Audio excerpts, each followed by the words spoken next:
Good day, Professor Stephanie Rose Basilio. Our midterm project topic is about FCFS, and my name is Serge Yambao, together with JB Palma, Danilo Castellar, and Patrick Pascual, and we are the Group 10. Next slide, please. What is FCFS? FCFS stands for First Come, First Served, which is one of the simplest and straightforward scheduling and resource allocation algorithm in operating system.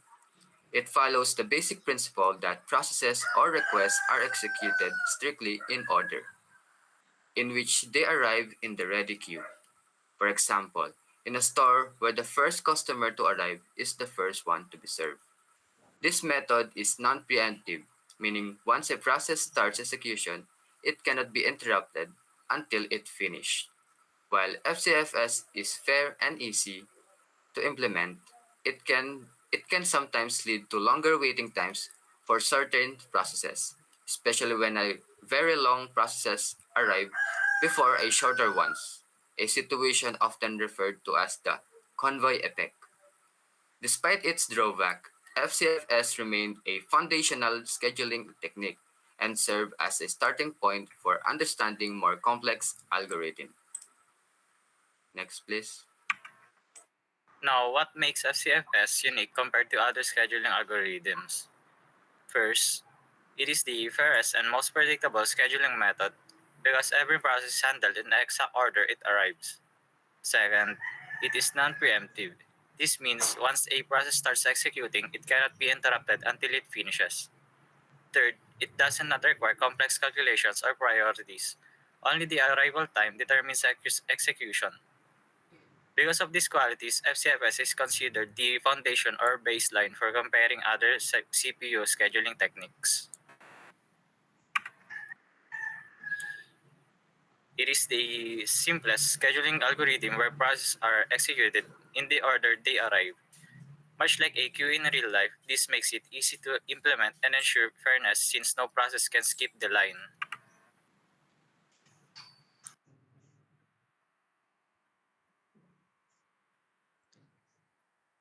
Non-preemptive execution. Non-preemptive execution is a scheduling method where once a process starts, it continues running until it finishes. It means no other process can interrupt or take over the CPU during this time. This approach is simple and avoid frequent switching, but it may cause long waiting times for others. For example, if process A needs 10 seconds and process B needs only 2 seconds, process B must wait until process A is completely done. Next slide, please. Now let's go to program demonstration. So this is our code. This is built by our team to simulate the FCFS that calculates the arrival time and burst times.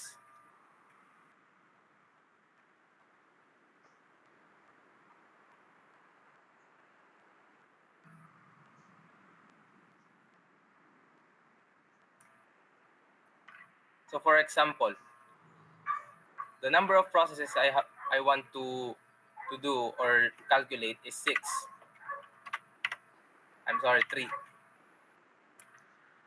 The, let's say the arrival time for P1 is 0. Then the burst time for P1 is 3. The arrival time for P2 is 3. And now an example for burst time for P2 is 5. And the arrival time for P3 is 5. And lastly, the burst time for P3 is 7. Now here we can see the Gantt chart and the arrival time. Also, the calculation here is visible.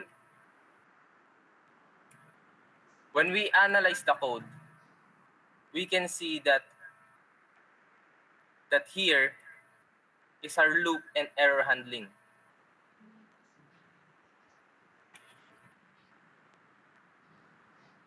What this do is,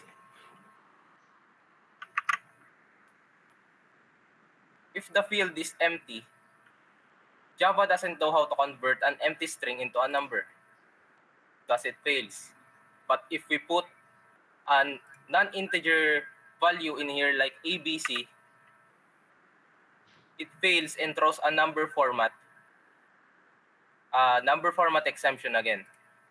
If negatives are put in here, the program will still accept it, but then it makes no sense for arrival time and burst time.